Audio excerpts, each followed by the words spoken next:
6 days. 6 consecutive days of level 3 enhanced risk or higher from the Storm Prediction Center.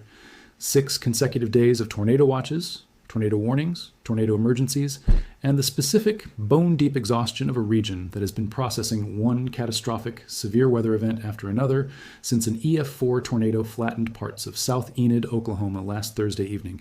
You would be forgiven for thinking the outbreak is winding down. The stories from the first days have been told.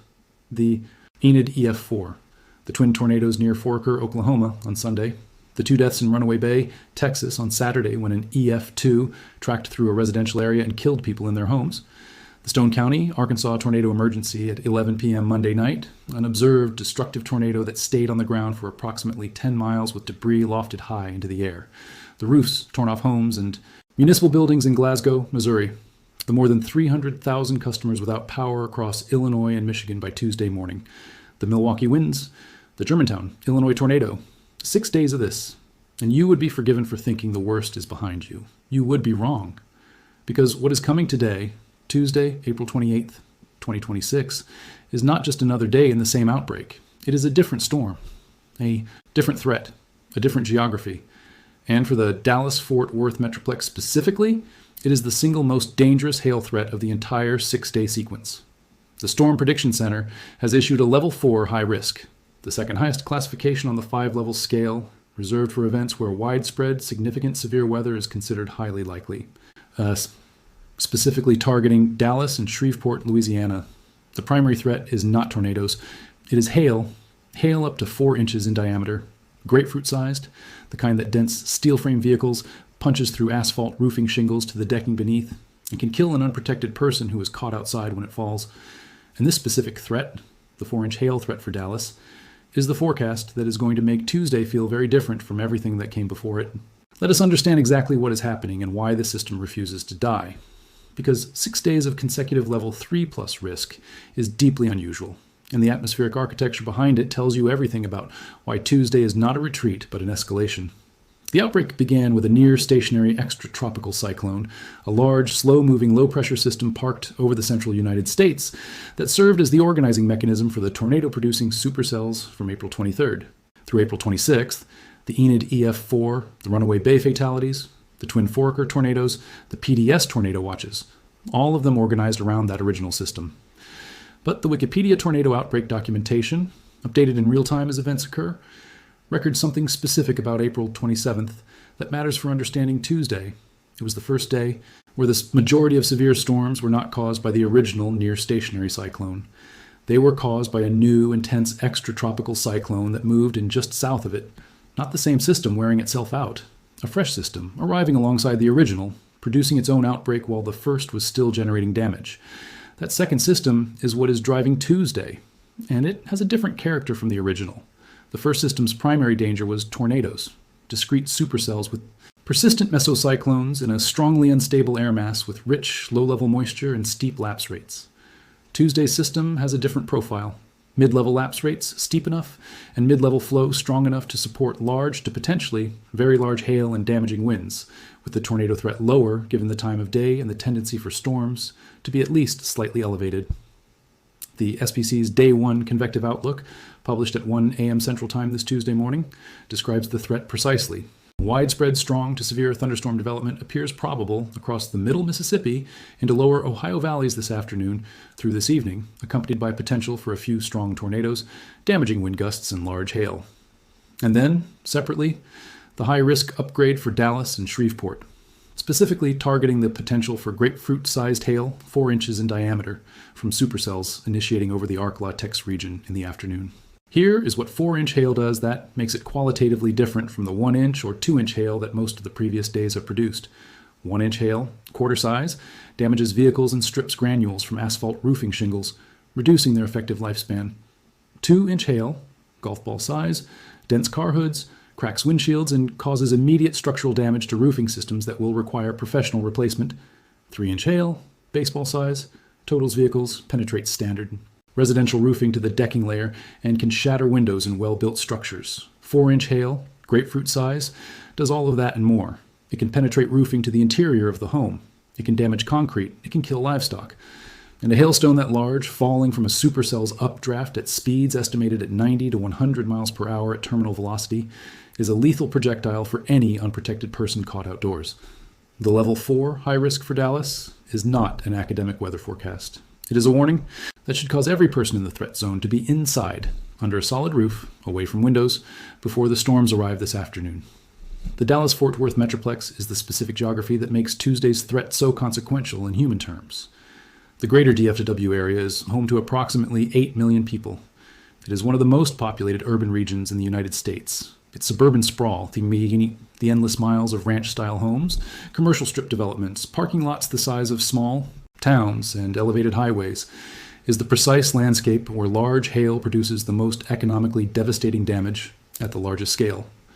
A single supercell dropping 4-inch hail across a 10-mile path through the DFW suburbs does not just damage the vehicles and roofs directly in its path.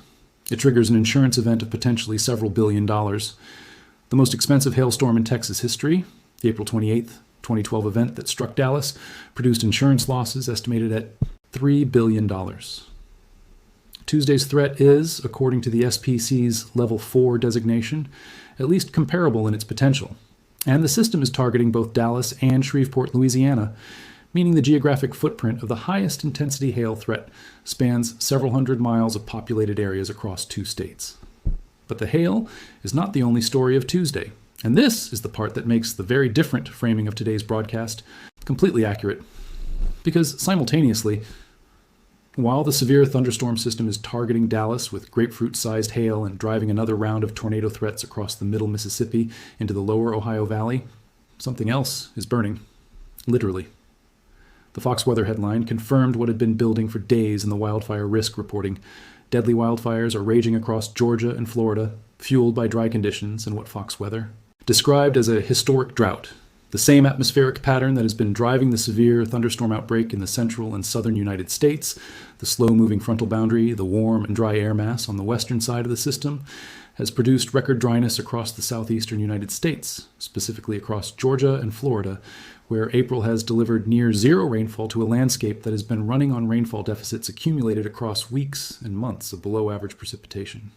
The historic drought Fox Weather describes is not hyperbole. The southeastern United States in April 2026 is running some of the lowest soil moisture and river flow levels since NOAA began systematic drought monitoring in the mid-20th century. The specific wildfire dynamics across Georgia and Florida in late April 2026 are the product of 3 converging factors. Factor 1, the drought. A soil moisture deficit that turns the grasses, pine needles, and undergrowth of the Georgia coastal plain and Florida's interior into fuel that is ready to ignite with minimal ignition source. Factor 2, the wind. The same frontal system that is driving the severe thunderstorm threat across Texas and the Mississippi Valley is also driving wind across the southeast. Gusty southwest winds that accelerate fire spread and make containment difficult, even for well-equipped crews. Factor 3, the temperature. The same record-breaking warmth that drove the hottest March in 132 years of continental U.S. records has left Georgia and Florida entering late April already running warm. Above-average temperatures that further reduce fuel moisture and extend the fire-conducive window well beyond what historical April fire weather patterns would predict. But the result is what the Fox Weather reporting confirms. Active, deadly wildfires. Not fire risk, not a fire watch. Fires that are burning, killing people, and requiring mass evacuation and aerial suppression resources that are, it is worth stating clearly, being demanded simultaneously from a region that is also responding to 6 days of tornado and severe weather damage across the central United States. The emergency management infrastructure is not being tested by one event. It is being tested by an overlapping cluster of simultaneous disasters that are drawing on the same pools of resources, the same FEMA surge capacity, and the same public attention. Here is what makes Tuesday, April 28th, specifically different from the previous 5 days of the outbreak.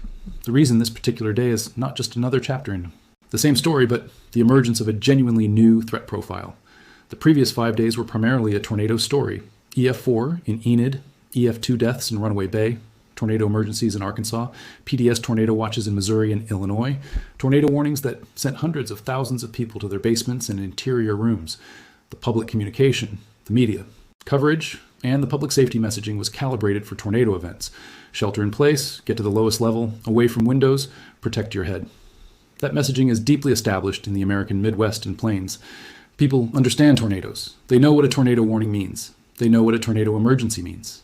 They have basements, not always, but more often than not, in the geography where the previous 5 days' worst events occurred. The Dallas-Fort Worth metro area does not have basements. Texas geology, the expansive clay soils that define much of the Dallas-Fort Worth area, makes basement construction difficult and expensive, and as a result, a large fraction of Dallas area homes have no basement and no below-grade safe room. And when the hail supercell arrives this afternoon, the population that needs to shelter is sheltering in interior rooms on the ground floor, in closets away from windows, in bathrooms and hallways. That is adequate shelter for tornado danger in most cases. But it is also the sheltering that is done under a roof, and it is the roof that 4-inch hailstones will penetrate. The interior room is the right place to be when hail is falling, but the roof over that interior room may not survive the hailfall without damage, and the population needs to understand that sheltering in place during this specific threat means monitoring the roof's condition, having tarps or emergency materials available for immediate post-storm coverage of any penetrated roofing, and understanding that the structural integrity of a home that has taken a direct 4-inch hail event needs to be professionally assessed before the next rainfall occurs. The cumulative human and economic toll of the April 23rd through 28th, 2026 outbreak sequence as it continues to develop this Tuesday is already historic. 2 confirmed fatalities in Runaway Bay, Texas, from Saturday's tornadoes. 10 injuries from the original Enid EF-4. Damage to Vance Air Force Base severe enough to close it indefinitely. Approximately 40 homes destroyed or severely damaged. In Enid alone, roofs torn off homes and municipal buildings in Glasgow, Missouri. Confirmed tornado damage in Stone County, Arkansas. Tornado damage in Clinton County, Illinois. More than 300,000 customers without power at peak outage across Tuesday morning. The ongoing damage from Monday's more than 200 reports of wind damage and large hail across Missouri and northern Arkansas to Indiana. The wildfires burning across Georgia and Florida simultaneously. And now, Tuesday afternoon. The most dangerous hail event of the entire sequence, targeting 8 million people in the Dallas-Fort Worth metroplex with 4-inch grapefruit-sized hail and all the insurance, structural, and human safety consequences that accompany it. The reason this storm is hitting very differently is that the previous 5 days calibrated the public's fear and attention around tornadoes. And tornadoes are the right thing to fear when a tornado is the primary threat. But when the primary threat is 4-inch hail, a threat that is less dramatic on radar, that does not have the visual spectacle of a condensation funnel extending from a cloud base, that does not trigger the same visceral imagery in the public's mental model of severe weather. The public communication challenge is different. 4-inch hail kills. It is not the tornado that kills most people who die in hailstorms. Most hail fatalities are people who are caught outside, who step out to look at the incoming storm, who are in a vehicle that takes a direct hit on a highway with nowhere to shelter, who are in a recreation area or parking lot when the storm arrives. The warning is to be inside, under a solid roof before the storms arrive this afternoon. Not when the storm is overhead, before. Because once 4-inch hailstones begin falling, the time from first impact to peak intensity can be less than 2 minutes, and there's no safe movement in open air when that is happening. The SPC's Day 4 through 8 outlook, published this morning, suggests that the frontal boundary responsible for the current outbreak will finally begin to push far enough south and east by midweek to end the most active severe weather period. There is no current high risk for Wednesday. The exhausted central United States may finally see some respite from the daily cycle of watches, warnings, and damage surveys. But the southeastern United States, already dealing with the active wildfire emergency in Georgia and Florida, remains at risk for ongoing dry, windy conditions through the end of the week, and the rainfall that would extinguish those fires is not in the immediate forecast. 6 days of tornadoes, a 7th day of grapefruit hail targeting 8 million people, and a wildfire emergency burning simultaneously across 2 states in the southeast. This outbreak is not winding down. For Dallas in the southeast, it is peaking.